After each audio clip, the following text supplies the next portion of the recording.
Greetings, YouTube. Like everything else since he's been in office, President Shitgibbon has completely flubbed the coronavirus situation. At every opportunity, he had to handle this in a mature manner to make sure that the American people were informed properly and that the people in charge of his program were qualified. He's completely screwed it up. First of all, there was a guy in charge of a pandemic um, program in the United States government who the Shitgibbon fired because Obama had appointed him. So we came into this without someone in charge of the exact thing that we found ourselves in, a pandemic.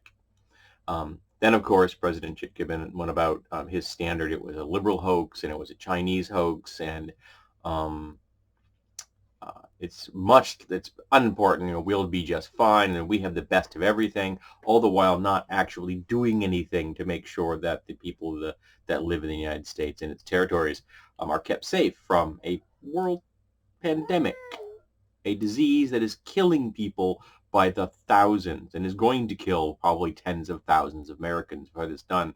And the blood of those deaths is on his hands because he delayed and he lied and he deceived and he just was who he is, President Shitgibbon. But amongst all of this, there was actually a moment where he said the truth.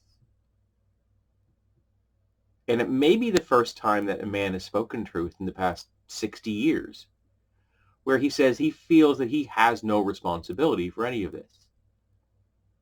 And I'm sure he meant that completely from the whole, from his soul, from his very heart. He meant that he bears no responsibility whatsoever for this, while in actuality, he bears the most. When you're the president, you're responsible for it all. You're the top dog. You have to be held responsible for everything. If it happens on your watch, in your government, it all leads back to you, to the people you've put in charge who are supposed to be good, and to all the people that work for them who are supposed to be good at their jobs. And then he appoints a man who thinks you can pray away the gay, who endorses torturing teenagers so they're not gay. I'm getting the feeling that Vice President Pence isn't what you would call a keen observer of medical science or reason or morality at all. You put him in charge? Do you remember when there was a disease issue going on during the Obama presidency, and he appointed someone that you didn't like, and you said that meant he was an illegitimate president?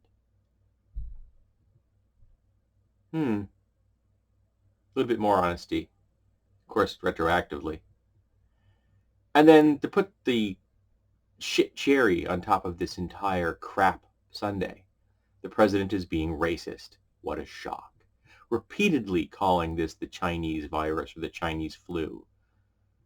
He actually had notes written calling it COVID, and he physically crossed out the word COVID-19 and wrote Chinese. He is deliberately and intentionally being racist, trying to deflect everyone, his entire base, at China so they won't think about the fact that he's done such a miserable job of protecting the United States of America in every way, shape, and form. Of making sure that the people who could do the best job possible were in place and had the resources they need so that we could handle a pandemic. But instead, again, lies, deceptions, racism, his standard tactics. But for that one brief moment where he claimed that he personally feels that he bears no responsibility, for the first time maybe in his entire life, the man was publicly honest.